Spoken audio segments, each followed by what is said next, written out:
my first time going by my real Russian name. I usually go by Popsil. I wanted to hear that. Yeah. I didn't plan to have such a long name. It's my parents' fault, so it's on them. I'm not good at planning anything in my life, to be honest. To plan something really good, I need to pause, sit down, take a deep breath. But since I was born and raised in Russia, I'm rushing everywhere. So I just can't stop. I'm always on the go. In my 20s, I adopted a lifestyle for myself, which I would call rush with the flow and roll with the punches. And one of those punches was my unplanned pregnancy. I was so bad at planning that I managed to get pregnant by my husband when the marriage was ended. So he was an ex and he couldn't care less. I felt myself like I'm an abandoned big child growing out of my jeans. And it was scary because I didn't feel like I can handle the situation. And I couldn't even plan my budget to buy new jeans because it's not the same as here. To buy something to get dressed, you need to save money, and I was not good at saving.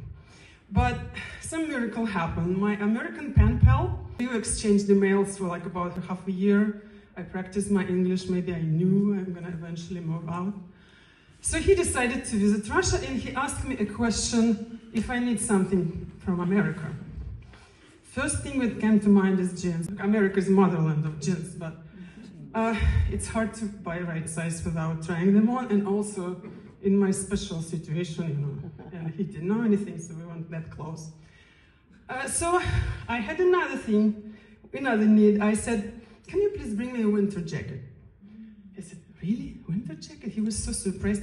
Later, visiting Florida, he was from Florida, I realized why he was so surprised. I don't know where he got this winter jacket for Russian winter in Florida in 2002, when Amazon was not on the market.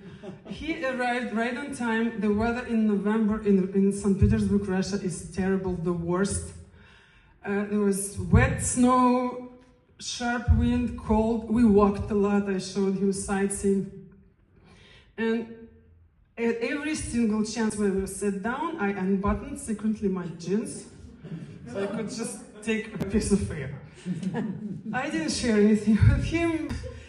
And on the day of his departure, he came to visit me. I bought some Russian dumplings. He praised me as a cook. Honestly, I bought them in a grocery store, but you know, I think it's very important to put just enough salt. He was so happy after eating Russian food.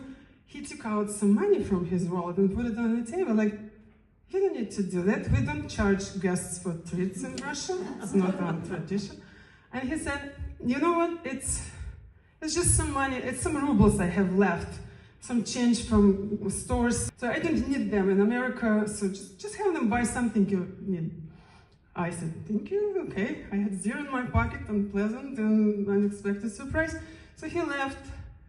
And I was in the bar unbuttoning my jeans, and I realized I just hate these fucking jeans.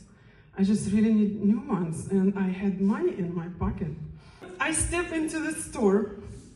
I found perfect stretchy jeans, you know, good potential for the next few months. I went to changing room, tried them on, and I looked at myself in the mirror, and I've seen, you know, grown woman with beautiful curves. So you're like, and something felt different when I looked at myself in those jeans. Not just the way I looked, but the way I felt. And I just realized, you know, looking like this and finally being able to breathe, I can handle everything. So on my way to my office, I finally let myself to pause. I sit down on the bench. I breathe with my whole body. And I came up with a really good plan on how to live with my baby, who's now 22. He's handsome, smart, and creative. My jeans. So that's how some spare change changed my life and his life for good.